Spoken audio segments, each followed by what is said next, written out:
Good afternoon, I'm Malcolm Jordan and this is your midday news fix for Friday the 26th of April. After hours clinics are reducing hours or closing due to a lack of staff. Figures released to RNZ show in the first 8 months of last year, 24 practices and clinics had to reduce hours or close. In the 13 months to August, urgent care clinics in Auckland closed early nearly 200 times due to staff shortages. Association of Salaried Medical Specialists Executive Director Sarah Dalton says there needs to be a long, hard look at their funding and staffing. I very much agree with the GPs who've been speaking out, expressing concerns about how overloaded those community-based care providers are.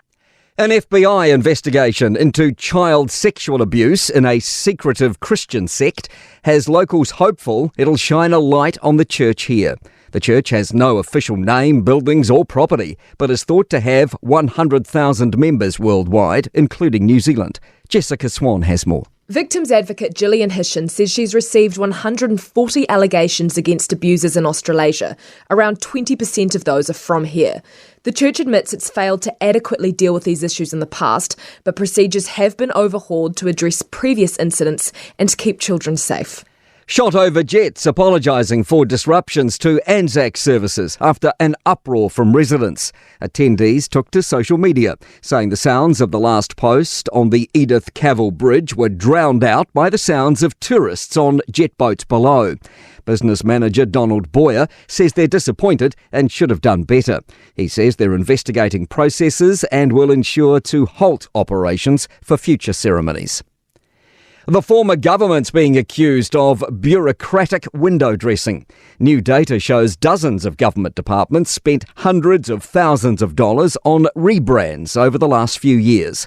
Political editor Jason Walls has more. The Human Rights Commission spent more than $37,000 on a digital refresh last year, while WorkSafe spent north of $80,000 on a new logo with a Te Reo Māori translation. Land Information New Zealand, meanwhile, spent more than $8,000 on a refreshed design to help with the new purpose of the office. The ACT Party says government rebrands are about as far as you can get from delivering core services. Promising signs for first home buyers. The banking associations revealed the number of new home loans has risen almost 30% in the 6 months to last December. Of these, 26.5% went to first home buyers. The third day of testimony in Donald Trump's hush money trial is wrapped up. Ex-publisher of the National Enquirer, David Pecker, was called as a witness by the prosecution and then cross-examined.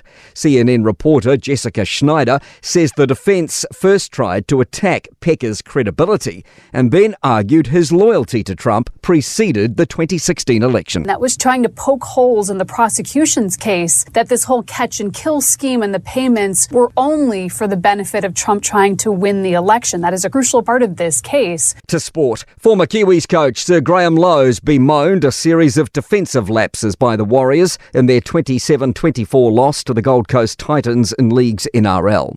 Crusaders coach Rob Penny's urging his side to play with more freedom in tonight's must-win Super Rugby clash with the Melbourne Rebels in Christchurch.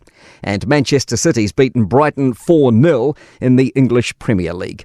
I'm Malcolm Jordan. That's your latest news fix. We'll be back with the next update at 5 p.m. from the Newstalk ZB newsroom.